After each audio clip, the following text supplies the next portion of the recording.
Welcome in, ladies and gentlemen, to another edition of the Bengal Tiger Recruiting Podcast. I am Billy Embody. With me is Shea Dixon. And Shea, we've got a lot to get to on the podcast. LSU was away last week, but there's a busy visit weekend coming up in Baton Rouge. New rankings are out. And, of course, you and I are now both on the road seeing some prospects. So we'll talk about that, too. But let's lead off with the big news, and that is that LSU is going to host their first official visitor of the fall, and that is going to be with five-star athlete Terry Bussey out of Timpson, Texas. He's going to be in Baton Rouge this weekend for LSU Arkansas. This is a big one, and number one or two athlete in the country in five-star range. He is a five-star on the On3 industry rankings. Coming out of Timpson, his stat line or stats are gaudy. We've talked about him before, but he's playing quarterback. He's running the ball. He's playing defense. He's in the return game. So at there you go. You got it pulled up. 5'11", 5'10 and a half, 180. He is a dynamic athlete. Now, I think we've all agreed that for a kid coming out of Texas, he was highest on A&M. A&M has done a very good job recruiting him. We've talked about that a lot. And you mentioned this recently, he was hurt, so he didn't get to make a lot of visits over the summer. And that's when he would have done official visits. And instead, he did make a trip over to Baton Rouge. That was his one LSU visit. And that, coupled with the relationship, Billy, he's got with the staff, has set them up for this. Trust me, every school in the country wants to get him on an official visit. But he said, before I commit to A&M or any college, I do want to look at a couple of more options. Those options were Bama and LSU. Bama got the visit for the Texas game, so week 2. And now LSU's first home game since then is the Arkansas game this weekend. He'll spend the entire weekend there with family on an OV. Then you pour into next week, Billy, when he has his decision date, announcement date set. So LSU will be the last team that hosts him on a visit. There is something to that, certainly. And for me, we've said it all along. I'm assuming you still agree. This was going to come down. Like, if LSU gets him, it's because they blew him away on the OV weekend. That's what's on deck. Decision next week. There's nothing more I can really glean right now until I see how this weekend goes. Yeah, that commitment coming down the pipeline September 28th for those keeping track. And Texas, Oklahoma, they really wanted him to get to campus at some point before a decision came, but it's Alabama, A&M, and then LSU hosting him for visits this fall, with Alabama using an official visit earlier when Texas did come to Tuscaloosa. And for a long time, we've felt like at this stage, LSU was the team in position most likely to overtake A&M if there was going to be a team that did just that. And I think the staff has continued to chip away here. I think there's some thought that LSU is a dark horse, and I would agree with that. But you've also got a deal where I think he's been able to, kind of take his visits that he's wanted to now. And that's why you're seeing this late September decision date. Remember, in June, he was pretty much recovering from a offseason knee injury that kind of ended up, going all the way into the season. He missed the first couple of weeks for Timpson, and now is back on the field from what I've seen. So that's good news. And now these schools are getting their shot to host him. And LSU's nearby. He's got a family of LSU fans. It's just going to be a matter of if they can unseat A&M. I do think it's going to take a massive official visit to get him away from the Aggies, though. I do want to mention that he's got some family ties to Louisiana. So that is something here in play. Yes, he is a Texas kid, but there is some Louisiana folks in his family that I think help at least put LSU in a better spot than had they had no connections to the school or the state. So we'll see what happens this weekend. I'm looking forward to it because he is uber talented. And we will say this, LSU won't go down for a lack of trying. They want him badly. Yeah, exactly. So we'll be watching that one really closely because obviously he is the only official visitor this weekend. But Shea, I do think we've got to talk about a new sponsor to the show. And I want you to kind of lead off on this one because you are, if there's the American Express, no free ads, Platinum card, aren't you Platinum Black card HelloFresh from what you told me, basically? I would, yeah, whatever's even above a black card is where I'm at. We have probably done more than 150 HelloFresh meals over the years. I told Emily that HelloFresh was going to come in here and do a little test run on some On3 sites and potentially become someone that joins up with the Bengal Tiger. And I said, how many do you think we're at? She said, we're on the highest level possible. If I went back and counted, it would be well over 150. So I'm not lying because I'm getting it from someone who actually does keep up with that stuff, my wife. I have become, and I'm not kidding you here, Billy, I'm a chef. I'm a chef. And what I can do with a HelloFresh meal, I sent you a photo the other day. Did you put it up for the pod? Do you have it ready for the podcast? I do not have your photos. We'll be we don't fine, want but to leak any state HelloFresh secrets. HelloFresh comes once a week for us. We get 3 meals, and we usually cook it Sunday, Monday, Tuesday night. I rocked our Sunday night meal. I sent it over to Billy. It was gorgeous, and he's ended up having the same meal, yesterday for lunch, you and your bride. So HelloFresh, potentially, guys, if y'all are wanting to get on board with it, it may end up running with us as a full-time sponsor of the podcast. Again, HelloFresh. For us, what is it, Billy? Promo code 50% or 50 Tigers, correct? Yes. 50 Tigers. And what does that get them? Get some 50% off plus 15% off the next 2 months. So for you guys to go to HelloFresh.com/50 Tigers, and that is the number 50 Tigers, that would really be huge. You could check out HelloFresh. I made the stir fry for lunch today just before we got on. That was unbelievable. But the pork tenderloin dish that we had that I told you guys I made was awesome. And the thing about it is it's helping us eat a little healthier too. I mean, and I like being able to kind of pre-make meals. So when my wife is out of town or when I'm on the road, she can pre-make or I can pre-make one of those meals for 2 and then eat it the next day too. And it's a fresh fall routine with HelloFresh, and they handle all your meal planning and shopping to deliver everything you need to cook up a tasty meal right at home. They do the hard part, and then you or your bride get to take the credit for how good the food tastes. I will continue to attest to this as we go on. As well, here's what it does for me. If I go to the grocery store, I've tried this before. This is why I've gone back to HelloFresh time and again. When we got to about over 100 HelloFreshes, I said, well, we've got all these recipes. I know how to do all this stuff now. Maybe I'll just go to the grocery store, I'll buy the stuff, and then I'll cook it. I end up having so much waste, so much over buying of the little things, whether it's the tomatoes or the lettuce or any of this stuff that goes into a meal, and I waste it. I throw it away. It's no good. And with HelloFresh, every time, perfect amount. If I need to add anything extra, some spices, whatever it might be, I've got it on hand, a little more butter, anything like that, no big deal. You've got it. HelloFresh gives you the rest. I'm telling you, if there's anything we could rep on this show beyond like a MacBook computer or something, HelloFresh is the thing that I use most in my life. It is every single night of the week for dinner. Yeah, so when you get HelloFresh, you know you're getting the top-notch product since it travels from the farm to your door in less than 7 days. It's delicious. So go to HelloFresh.com/50 Tigers. That's the number 50 Tigers, and use code 50 Tigers for 50% off, plus 15% off the next 2 months of your order. So check it out. America's #1 meal kit. That's HelloFresh. We're excited to partner with them. I've actually got ground beef and literally just before we started this sitting in the sink defrosting for tonight's taquitos meal. So all in, Billy.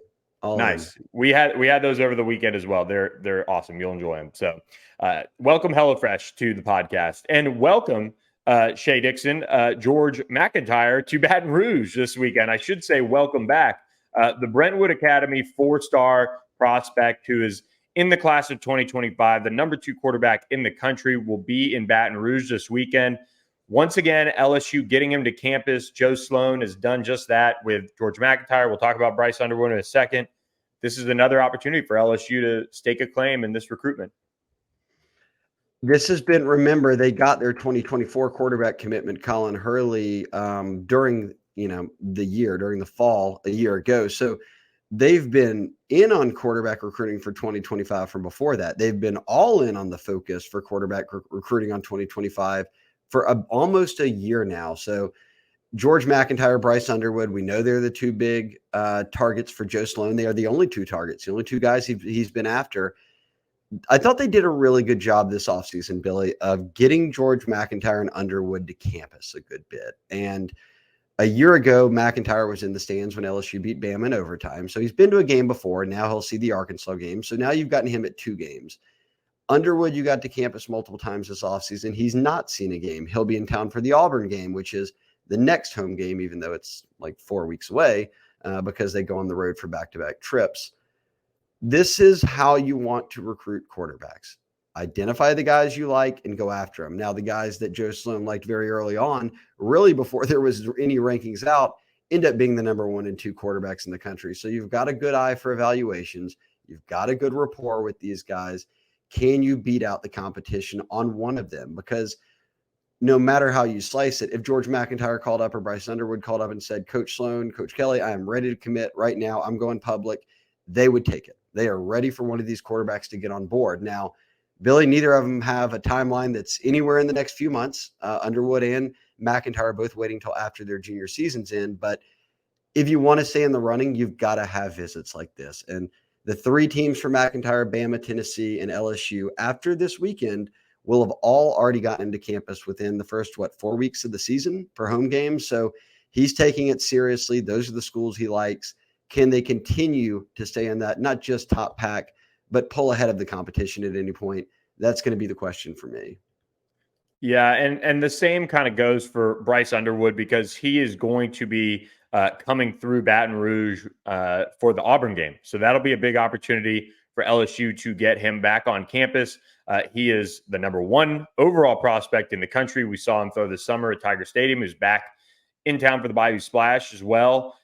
This is a prospect that has made a ton of visits to LSU. I think with that amount of visits, it would be really tough to see him go anywhere else. I know he's made tons of visits over the course of his early recruitment. He had been to Ohio State. They've got a quarterback commit now. He's been to Michigan State a lot. They're in turmoil. And this past weekend, Colorado got him on campus for that Colorado State game, which I don't know if you stayed up for that one with the 11 a.m. kick, Shea, but I watched that thing all the way to the end, which what a game and what an atmosphere it looked like. It was rocking in Boulder, but Bryce Underwood was there, and that's maybe the first of potential other mystery teams to kind of emerge this fall other than LSU and Michigan. I think you view this Bryce Underwood thing through a couple of lenses here, especially with this Colorado visit, Billy. One, it wasn't always just going to be LSU Michigan. He is a generational type quarterback, once in a decade type quarterback. He is so elite, a junior, starting out his junior year. Everybody in the country's already offered, but he's been so high on LSU and Michigan. Others were going to emerge. Now, there is no – Colorado is the trendy team in college football. Deion is making waves. They certainly recruited well out of the portal. Now, does that translate into high school recruiting now that he's settled in Boulder and if they continue to have a good season?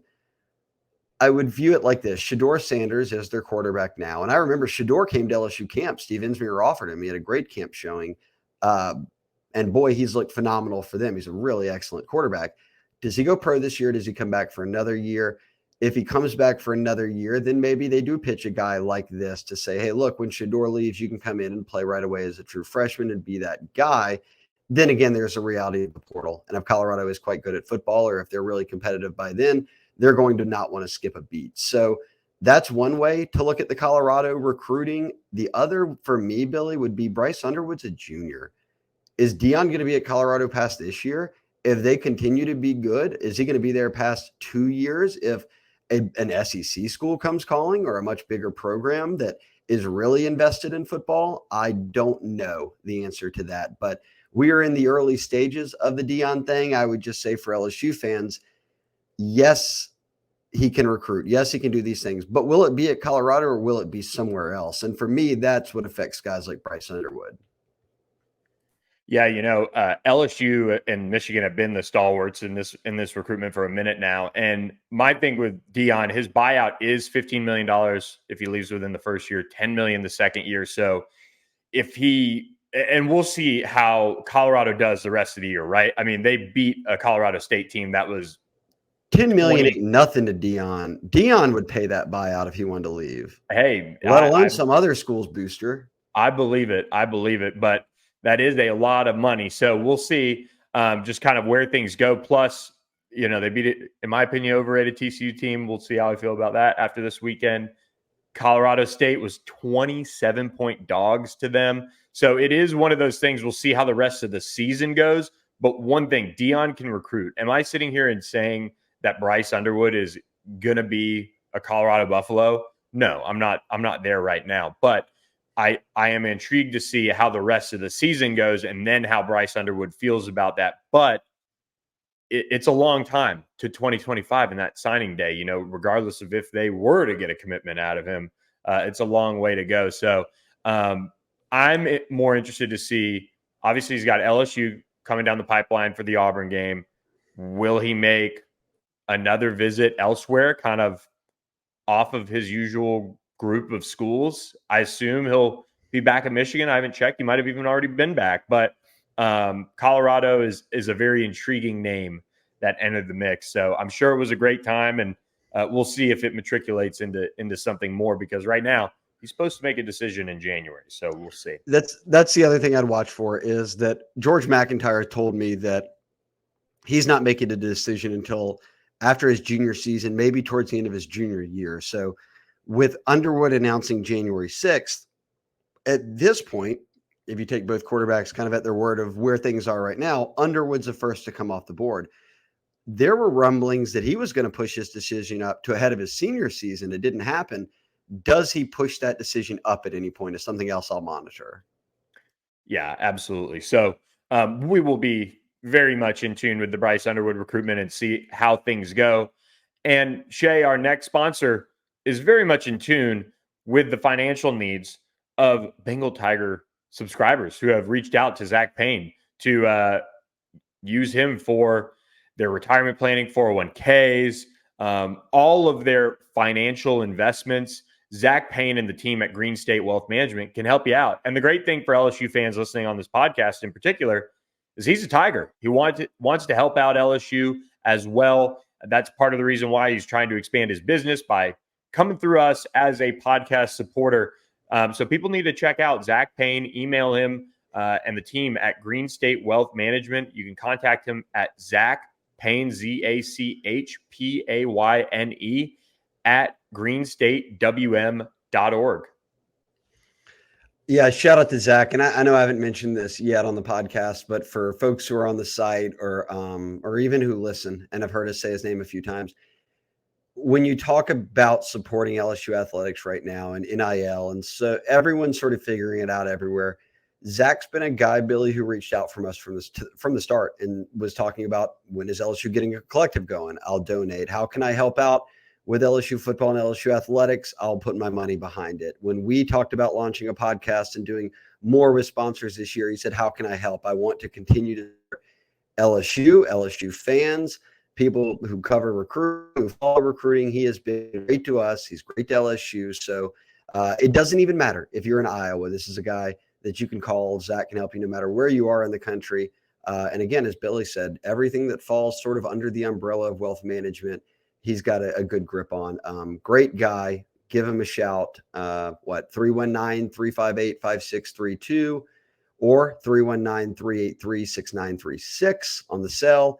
And then you see it there at the bottom, Zach Payne, ZachPayne at greenstatewm.org. You can reach out. He's a great guy, and we really appreciate his support. And I know that that LSU folks do as well. Yes, check him out. Zach Payne and the team at Green State Wealth Management. Appreciate their support of the podcast and LSU athletics. Shea, it's one of my favorite days out of the year. It's the rankings day. Oh, yeah? Is it? Yeah, it's one of my favorite days, especially since as of late, it's been pretty chill. Everybody's been fairly on board. There's been, maybe a surprise here or there, but I think that's kudos to the On3 team, at least from our angle, of very much listening to us, very much keeping tabs on these LSU prospects. So we are fairly up to date and kind of where they should be ranked. And I think this early little update that came out, and again, we said it on the board, but this was kind of a minor tweak with a couple of movers here and there.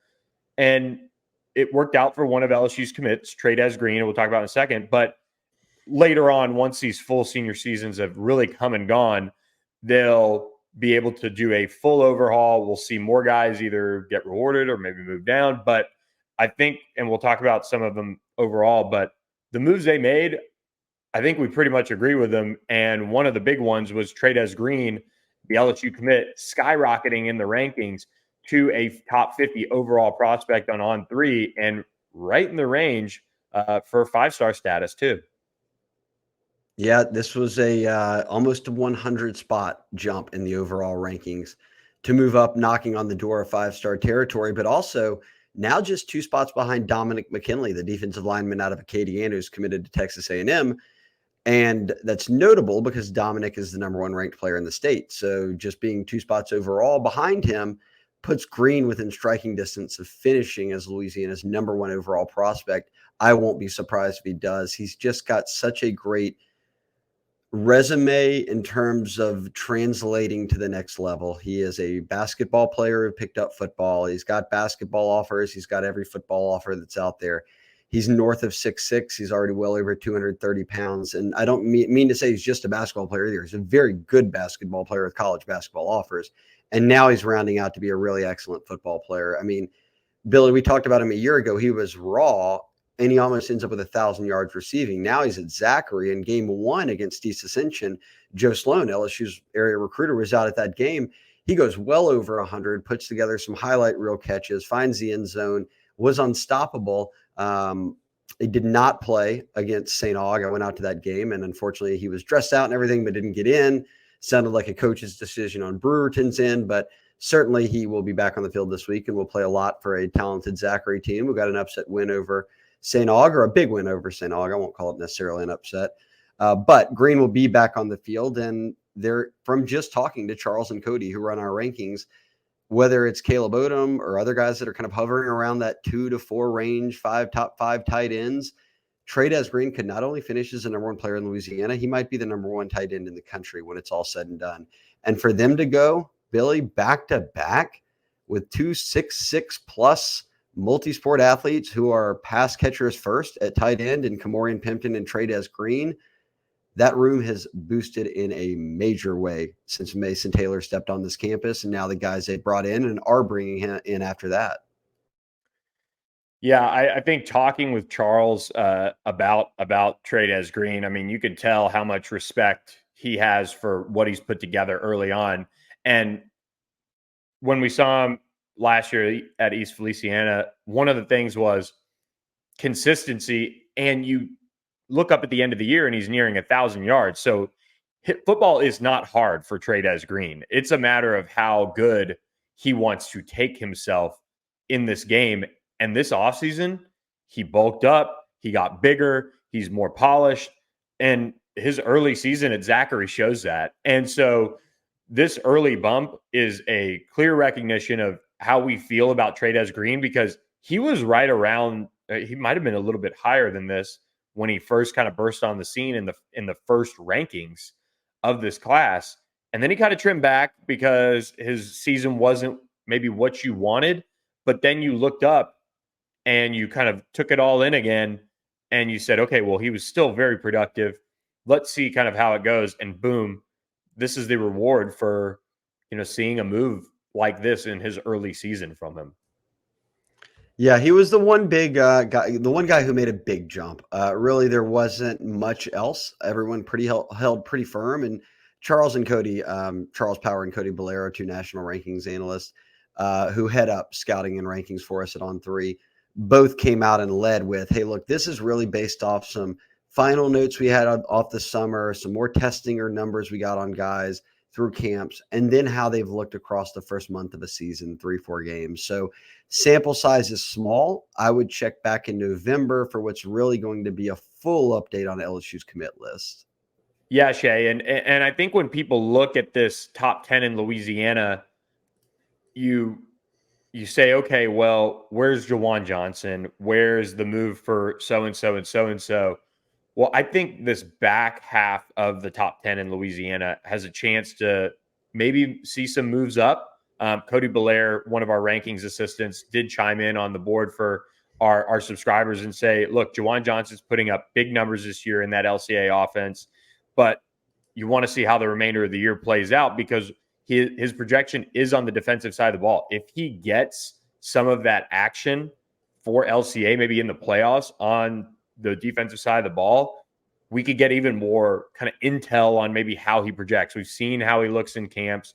We see the pure football talent, but it's a really hard projection to make too. And you also look at a guy like a Tylen Singleton. Could he move up? Joel Rogers, could he move up? Kylan Billiot is another guy to watch, even though their quarterback play is kind of questionable. So there's a lot of questions, but there's kind of that general like little tweaks that you make along the way in the rankings process that bring up some good discussion pieces, and also maybe some guys that could in fact make that move into the top 10 or move up even higher in it. Yeah. So wait, what is that? Scroll back up. That'd be 9 of the top 12 players in Louisiana are right now committed to LSU. Everyone that's in the top 12 is committed somewhere. A&M having 2 of the top 4 stings. I think what stings more is that 2 of the top 4 guys who are not going to LSU. I mean, even whether it's A&M, whether it's another SEC West school, whether it's Tulane, it doesn't matter. They're defensive linemen, which is LSU's biggest need. So yes, word on Mac, who slid back a little bit. You see Trey'Dez Green jumped him in the state rankings, is committed to Florida, but LSU's got 4 corners committed. They've got multiple safeties committed who are very good players. They're hosting Terry Bussey this weekend, who's viewed as a defensive back, a safety by most colleges, even though he's ranked as an athlete. They don't have that same luxury at D-line, those same numbers on the D-line. They do have 2 commitments, Demirian Johnson and Ahmad Bro, but they signed no D-linemen a year ago. So 2 in 2 years out of high school is not what you want. I'm not going to continue on and on about it. We talk about it every day on the board. We don't, but everybody else does. And we've touched on it plenty on the podcast. I don't know if it means flipping McKinley and Relaford. I don't know if it means going out and getting others, but you cannot continue to be reliant on the portal. I think Brian Kelly and the staff know that. So I'm going to be very surprised if they get to signing day with only 2 D-line commits. There's going to be additions. I just want to see where they come from. And I can't tell you at this stage exactly what it'll be with real confidence, but there is still 4 months left. Yeah, that's true. And look, I mean, around this time, maybe in a couple of weeks, that was when they really turned up the heat on Kamorian Pimpton. That was when they turned the heat up on Christian Brathwaite. Now, some of those, the defensive linemen are historically like a more competitive recruitment because they are so hard to find. But LSU's got to figure out a way to get 1 or 2 more in the boat and guys that can help out long term. But until then, people will keep hitting up our friends at Rogue Shop, Shea. And that is because Rogue Shop takes care of the Bengal Tiger subscribers with promo code Bengal Tiger, giving them 10% off their orders online at rogueshop.com. The Bengal Tiger's home for legal CBD, THC. You've got the tinctures that you tried out, the pain cream that I've been big on, the pre-rolls, the gummies, all those things that help you with anxiety, sleep, pain. The Rogue Shop family can really help out.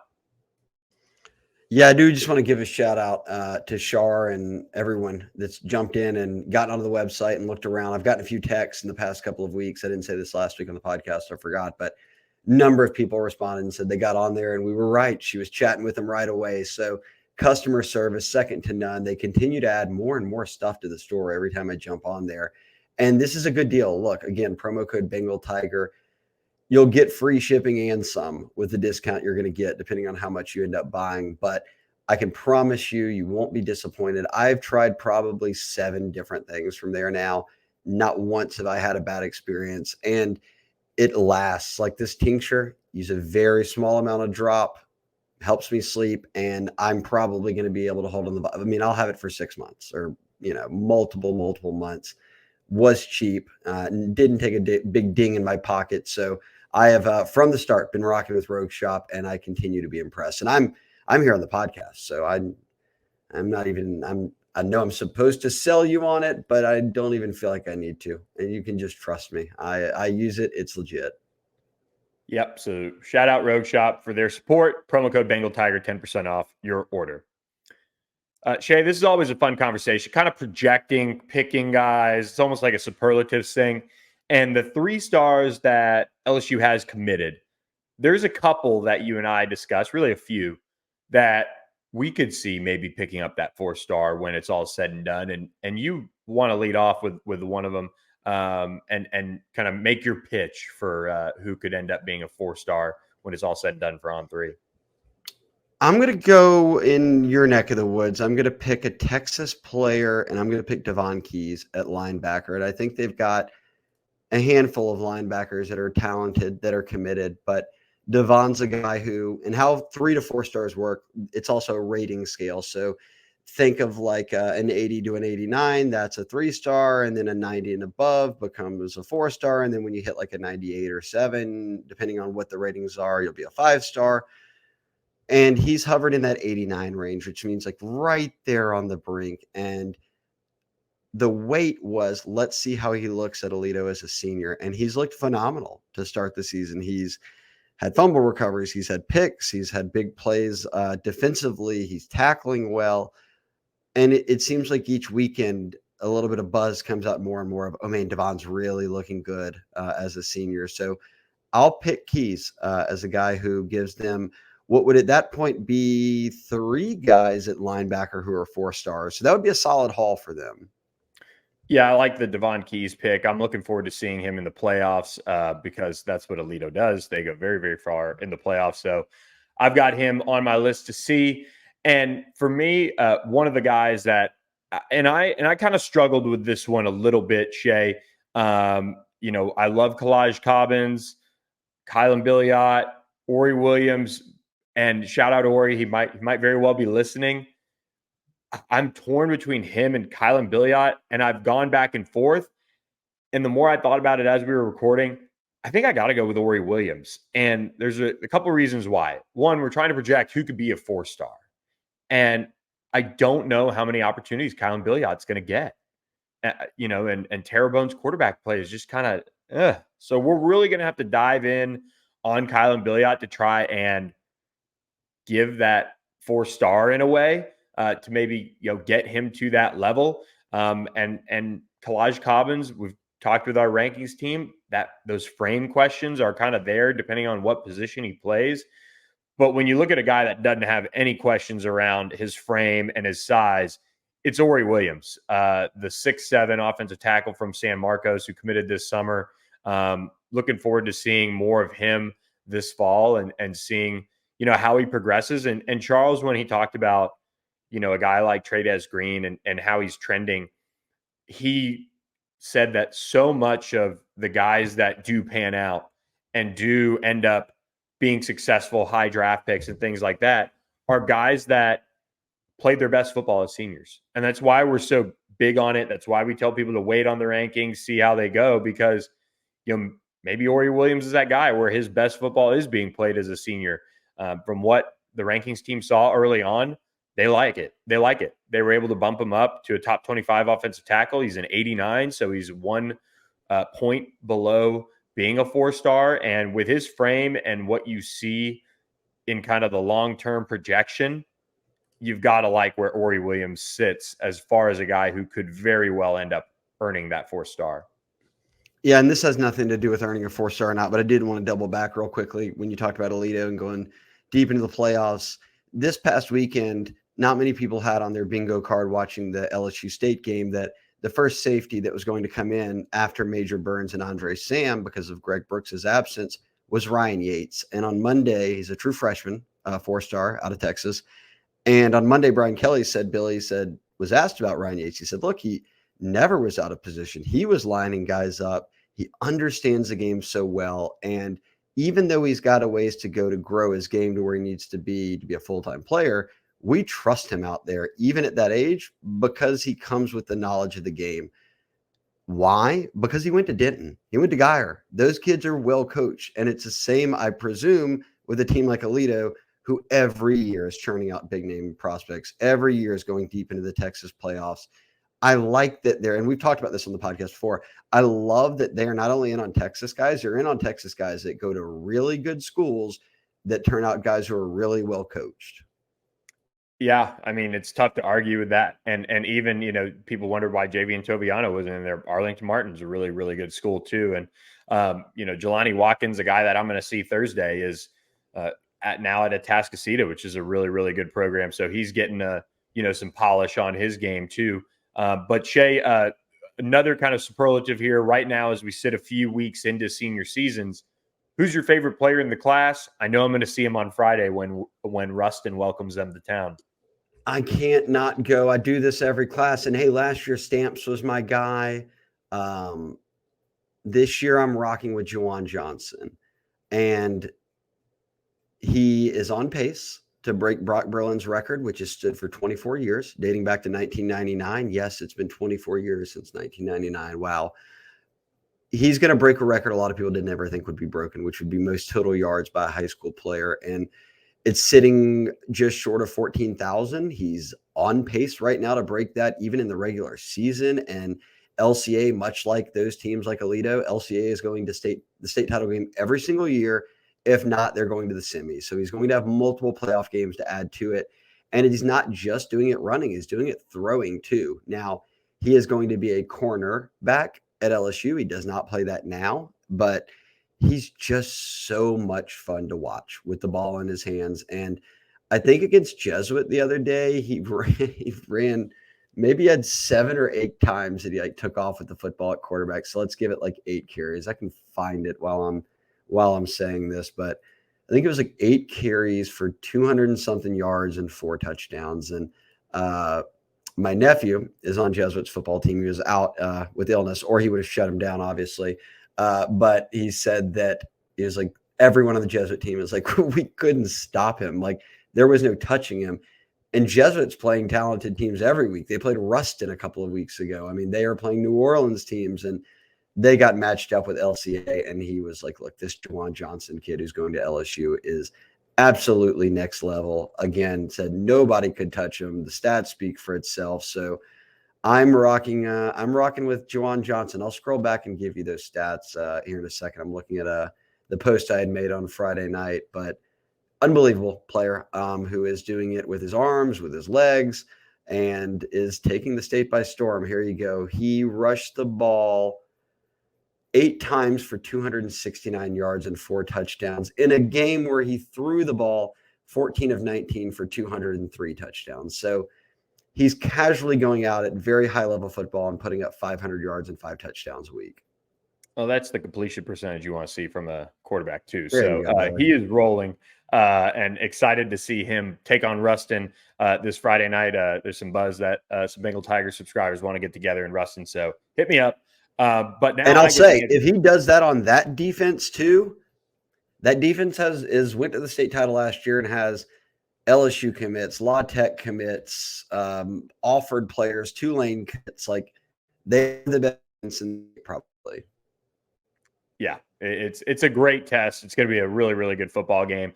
I get stuck trying to pick the other favorite player in the class. It's as far as pure football player, it's hard not to like Juwan Johnson, what he's brought to the table. I think this is a pick that could certainly change by the end of the season. And I just think as I get out more, I'll be able to maybe see some guys that maybe really catch my eye and change my opinion. But I still got to rock with Deshaun McBride. I think LSU has a really good combo of size, athleticism there. He's been productive in the secondary. Want to see him tackle a little bit more this fall and just show some of that physicality that he needs to for the SEC. But all the things are there for him to be a really high-level safety for LSU, which is why we have him as a top 100 prospect. And I think he does everything the right way too. Just really, really good young man who LSU has committed. And I loved his rise this spring to being an LSU commit. It was a really nice early-ish evaluation by LSU to go ahead and get him locked in. So LSU having Juwan Johnson, having Deshaun McBride, Joel Rogers, and others, locked in that secondary, Kai Bates, Andre Evans. This is a really good rebuild. I think having the safeties, two of the better ones in the country for 2024, is a big deal. Shea, before we go any farther and we get to our last subject here, we've got to share more about our friends at Tecovas. We're rocking the Tecovas hats, and you need to stop by the store in Perkins Rowe in Baton Rouge to get hooked up with all you need for football season, because this is a brand that, one, I love. I have 2 pairs of boots. I've showed you guys those on the podcast before. I've got T-shirts. I've obviously got now a couple hats. But when you talk about the brand Tecovas, it's just such a kind of a mindset of, you have this fine leather crafted product now that you have in your possession. And like I said, I've got my dad a duffel bag. I've got T-shirts. I've got boots, and it's all just such a good quality product. And when you go into the store, it's an experience. You grab a cold beer, the staff is there to help you out. So we've got to have our friends who listen to the podcast check out the Tecovas store in Baton Rouge and Perkins Rowe. The dogs love Tecovas here. They're going wild. That might be some Tecovas at the door. I'm not sure. So you can step into that Tecovas store and you'll be greeted by a friendly staff member, and you can smell that rich, fine leather in the store. The Baton Rouge store also offers complimentary services like boot shines and custom leather stamping that will make your boots truly one of a kind. So from Death Valley to anywhere you go, when it comes to following the Tigers, you need to get a pair of Tecovas boots or any of their incredible goods. And you can do that by stopping by the Perkins Rowe Tecovas store. So check them out. Tecovas, we love their goods, and don't go gently. Shea, we end the podcast with a recruiting road report. And we do this for our Bengal Tiger subscribers as a weekly piece of content. But you hit the road Friday night too. I was out last week as well. I feel like this next week's segment is going to be pretty unreal. But this week we got out and we saw some different prospects at various levels of their high school careers. Yeah, well, I went to the Zachary St. Aug game at Zachary, and Trey'Dez Green was not playing. So we talked about him earlier in the pod. A guy who right now is the number 2 player in the state of Louisiana. He jumped nearly 100 spots in the overall rankings, putting him into the top 40. That's knocking on the door of being a 5-star, may end up being the number 1 tight end. We'll see. But he did not play for a game. So unfortunately, I did not get to see Trey'Dez Green, but I can confirm he is all of 6'6" and more. He was dressed out. He looks great in pads, and I can't imagine who is guarding him on Friday nights, because he is just so much bigger than everybody else, and they flex him out a lot, play him at receiver. But I did fortunately get to see a St. Aug team that's always got plenty of talent. But the guy making his debut this year, he had to sit out a year ago because of transfer rules. Jakeem Stewart is a 10th grader, and he debuted as the number 1 D lineman in the country on the On3 industry rankings. And I brought my dad out to the game. We drove up to Zachary. We watched it. We sat in the St. Aug section. And it didn't take 5 minutes once Jakeem Stewart was on the field for people to be like, there's number 90. Hey, look, there's number 90. And then I heard the chatter behind us. Hey, I heard on 3. Look, he's a 5-star, number 1 player in the country right now in terms of defensive lineman. He's the number 2 overall prospect. So, Billy, the rankings, we're not just talking about them on the pod. Then they're getting put out and dispersed into the stands of high school football games around the country. I'll tell you this, if you're judging Jakeem Stewart or giving out 5-stars on size, he's a 5-star. He had a foot on everybody, it seemed, on everybody that he was matched up with. And look, Zachary's got some good O-linemen. Zachary has a kid, Kavion Broussard, who's committed to Miami right now at offensive tackle.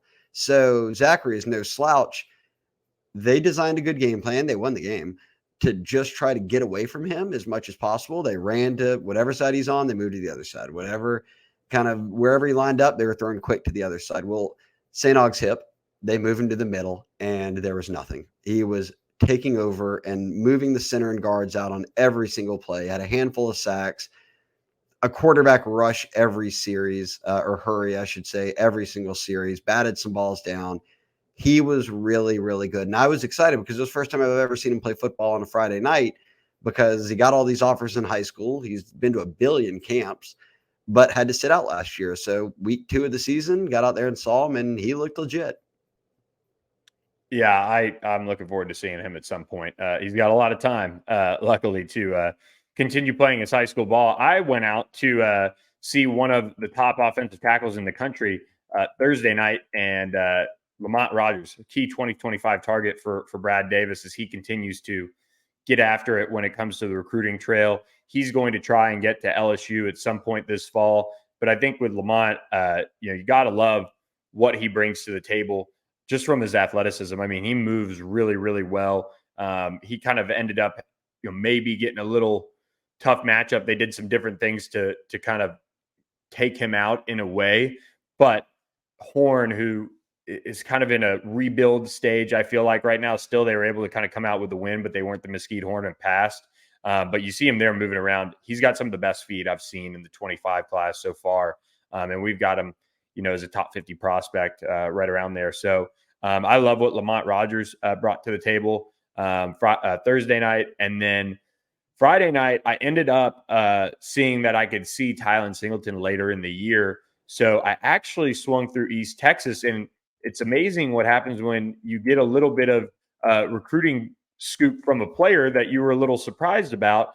And that is Demetrius Brisbane. Worlds colliding. The 4-star SMU commit out of Tyler Chapel Hill said that he talks to Kerry Cooks all the time. And Jeremiah Bogan, who's on the staff as a player personnel analyst, he's actually from New Orleans. So it's not your run of the mill.